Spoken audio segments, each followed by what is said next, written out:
Okay, this is our daily study of Pirkei Avot, Ethics of the Fathers. For those who have yard site for tonight, the 19th of Iyar, Rachel Birnbaum, Ruth Dubois, David Gulko, Morris Rosenberg, Eugene Scher, and William Windling. May their memory be for a blessing. As always, a link to the text of the Mishnah will be in the first comment below.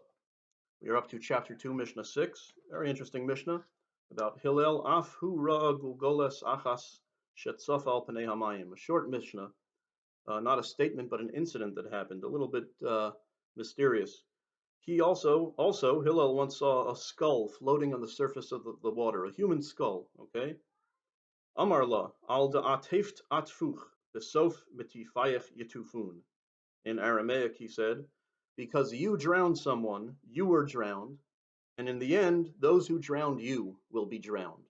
Wow, okay, so he just saw a human skull floating, and he said, I know what happened here. This person was drowned by God because he drowned someone else. God punishes midah keneged midah, measure for measure. He punishes you in the way that you hurt someone else, as the Torah says, an eye for an eye. And of course, the Talmud clarifies we don't actually gouge someone's eye out. You have to pay a monetary fine, which is equal in value, however we determine that, to the eye that you gouged out. But it's meant to teach that you really deserve, in principle, to have your eye gouged out. But God in his compassion won't do that. The human court can't do that, but God punishes midah keneged midah. He punishes measure for measure. So Hillel said, this person must have drowned someone. That's why he drowned, and whoever drowned him, who didn't know that they were doing God's will, right? Those people will also drown.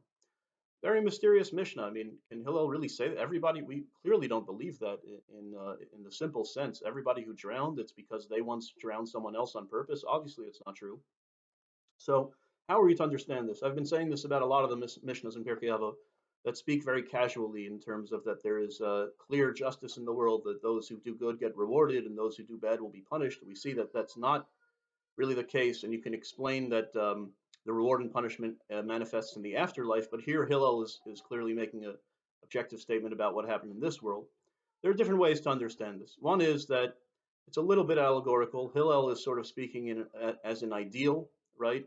He's speaking the ideal way that you should view the world, as there is justice, even though it doesn't necessarily work out that way in practice all the time. There's an idealized view in Pirkei Avot versus the reality, and the rabbis sort of knew this.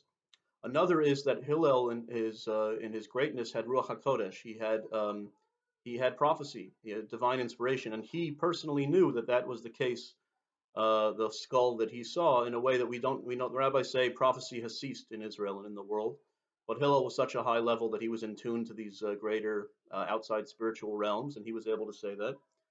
And a third explanation is that there did used to be more hashgacha pratis, there did used to be more divine providence in the world, but God has engaged in hester panim. He shields his face from us. He's removed himself from the world. He was in the world more in biblical times when he split the sea and did open miracles, and even in Mishnaic times when Hillel was living up to 2,000 years ago, his divine providence was more manifest. And for whatever reason, God decided to withdraw from the world, perhaps because we aren't worthy of his presence anymore, like Hillel and great people who lived back then. And there's been a yeridas hadoros, a decline of the worthiness of the generations. I'm just touching very briefly on what I've learned in yeshivas from other rabbis of how to understand these issues. But of course, we'd have to give a very lengthy theology class to really delve into any of this. And I'm just touching on the basics because we don't have time in the short video format. But okay, something to think about.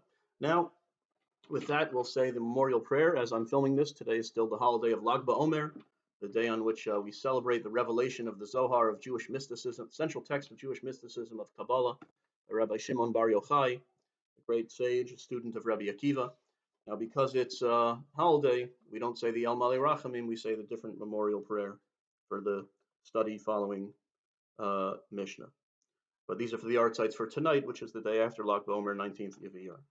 Ana Adonai Malei Rachamim asher b'yadcha nefesh kol chai v'ruach kol basar ish yena l'ratzon lefanecha toraseinu tfilaseinu b'alvor nishmos kol ha'azkaros shel halayla ugmolna imahem b'chastik haggadol liftoch lahem shari rachamim b'chesed v'shari gan eden uskabalosam ba'avo v'chibo shlach lahem malachecha akadoshim b'tahorim lo licha meloshivim tachas eitzachayim eitzol nishmos hatzadikim hatzidkanios chasidim v'chasidos lehanos miziv shchinascha la'aspia mituvcha hatzafim hatzadikim V'aguf yanuach bekever b'menucha nechona b'chedva v'simcha v'shalom k'dechsiv yavo shalom yanuchal mishkavosam v'leich nechocho u'chsiv yalzu chasidim b'chavod yiranu mishkavosam u'chsiv im tishkav lo sifchad v'shachavta v'arva shnasecha.